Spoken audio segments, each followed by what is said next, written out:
ದೀಕ್ಷಾ madam ಅವರಿಂದ ನಾವು diet plan ತೆಗೆದುಕೊಂಡ್ವಿ. ಕಾರಣ ಏನಪ್ಪ ಅಂದರೆ, ಈ ಮೊದಲೇ ನಮ್ಮ ಮನೆಯವರು ಮತ್ತು ನನ್ನ ಮಗಳು ಅವರಿಂದ ಟ್ರೀಟ್ಮೆಂಟ್ ಪಡ್ಕೊಂಡಿದ್ರು. ನನಗೆ ಹೇಳ್ತಾ ಬಂದರು ಅವರು, ಸರ್ ನೀವು ಒಂದ್ಸರಿ ತೋರಿಸಿ. ನನಗೆ ಸ್ವಲ್ಪ 10-15 ವರ್ಷ ತನಕದಿಂದ ಸ್ವಲ್ಪ ಡಯಾಬಿಟಿಸು ಇತ್ತು ನನಗೆ. ನಾನು ಡಯಾಬಿಟಿಸ್ ಹೋಗಲಿ ಅಂತೇಳಿ ನಾನು ತರಕಾರಿಯನ್ನು ವೆಜಿಟೇಬಲ್ಸ್ ಸಿರಿಧಾನ್ಯ ಆಮೇಲೆ ವ್ಯಾಯಾಮ ಮಾಡ್ತಾ ಯೋಗಾಸನ ಮಾಡ್ತಾ ಬಂದಿದ್ದೆ. ಆದರೂ ನನಗೆ ಮಿತಿ ಮೀರಿದ್ದಿಲ್ಲ. ಆದರೂ ನನಗೆ ಸುಸ್ತು, ಕೈಕಾಲು ನೋವು ಬರೋದು, ಆಹಾರವನ್ನು ಎಷ್ಟಿದ್ರೂ ತಿನ್ಬೇಕು ಅನಿಸೋದು.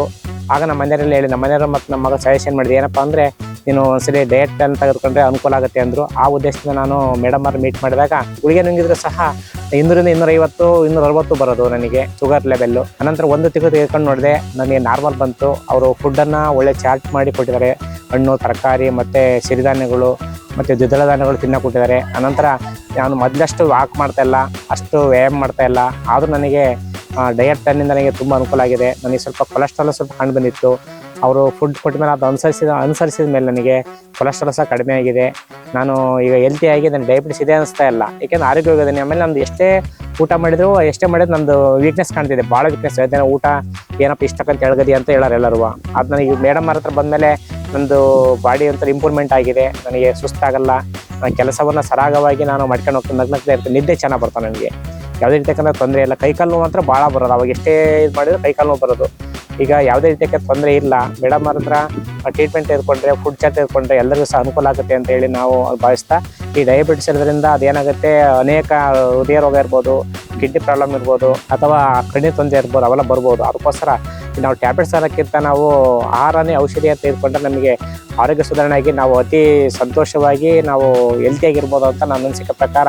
ನಮ್ಮ ಫ್ರೆಂಡ್ಸ್ಗೆಲ್ಲ ಹೇಳಿದೆ, ನಮ್ಮ ಟೀಚರ್ಸ್ಗೆಲ್ಲ ತೆಗೆದುಕೊಳ್ಳಿ ಸಹ, ನೀವು ಅನ್ನ ಉಂಡ್ಬಟ್ಟೆ ಜಾಸ್ತಿ, ತರಕಾರಿ ತಿಂತೀವಿ, ಅದು ತಿಂತೇವೆ ನಾವು. ಆದರೆ ಏನಪ್ಪ ಅಂದರೆ ನಾವು ಸರಿಯಾದ ಟೈಮಿಗೆ ತಿನ್ನಲ್ಲ, ಆಮೇಲೆ ಎರ್ರಬೇರಿ ತಿಂತೀವಿ. ಹಿಂಗಾಗಿ ನಾವೇ ಸ್ವಯಂ ಮುದ್ದೆ ಆಗ್ತಾನೆ, ಸ್ವಯಂ ಮುದ್ರೆ ಆಗಬಾರ್ದು. ಸ್ವಯಂ ಮುದ್ದೆ ಆದರೆ ಏನಾಗುತ್ತೆ ಅಂದರೆ ಸೈಡ್ ಎಫೆಕ್ಟ್ ಕಾಯಂ ಆಗುತ್ತೆ. ಏಕೆಂದರೆ ಅವರು ಸ್ಟಡಿ ಮಾಡಿರ್ತಾರೆ, ಅವ್ರ ಪ್ಲ್ಯಾನ್ ಪ್ರಕಾರ ಹೋದರೆ ನಮಗೆ ನಿಜವಾಗ್ಲೂ ಹೆಲ್ತಿ ಆಗಿರುತ್ತೆ. ನಾವು ಸಮಾಜಕ್ಕೆ ಕೇಳ್ಬೇಕು, ಯಾಕಪ್ಪ ಅಂದರೆ ಕೆಲವು ಹಳ್ಳಿ ಕಡೆ ಸಿಕ್ಕಾಪಟ್ಟೆ ಆಹಾರವನ್ನು ತಿಂತಾ ಇರ್ತಾರೆ. ನಾನು ಹೆಲ್ತಿ ಆದರೆ ನಾನು ದಿನ ತರಕಾರಿ ತಿಂತೀನಿ, ನಟ್ಸ್ ಎಲ್ಲ ತಿಂತದೀನಿ, ಹಣ್ಣು ತಿಂತದೀನಿ, ನನಗೆ ಏನೂ ಆಗಲ್ಲ, ನಾನು ವ್ಯಾಯಾಮ ಮಾಡ್ತೀನಿ, ಹೊಲದ ಕೆಲಸ ಮಾಡ್ತೀನಿ ಅಂತಾರೆ.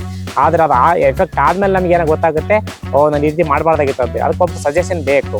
ಅದಕ್ಕೋಸ್ಕರ ಮೇಡಮ್ ಹತ್ರ ತೆಗೆದುಕೊಂಡು ನನಗೆ ತುಂಬ ಅವರಿಂದ ಅನುಕೂಲ ಆಗಿದೆ. ಒಟ್ಟಾರೆ ಹೇಳೋದೇನಪ್ಪ ಅಂದರೆ, ಮೇಡಮ್ ಹತ್ರ ಟ್ರೀಟ್ಮೆಂಟ್ ಶುರು ಮಾಡಿದ ಮೇಲೆ ನನಗೆ ಡಯಾಬಿಟಿಸು ಮತ್ತು ಕೊಲೆಸ್ಟ್ರಾಲ್, ಆಮೇಲೆ ಡಯಾಬಿಟಿಸು ಕೊಲೆಸ್ಟ್ರಾಲ್ ಬಗ್ಗೆ ಭಯ ಇರ್ತದೆ. ಡಯಾಬಿಟಿಸ್ ಬಂದು ಏನಾಗುತ್ತೆ ಅಂತೇಳಿ.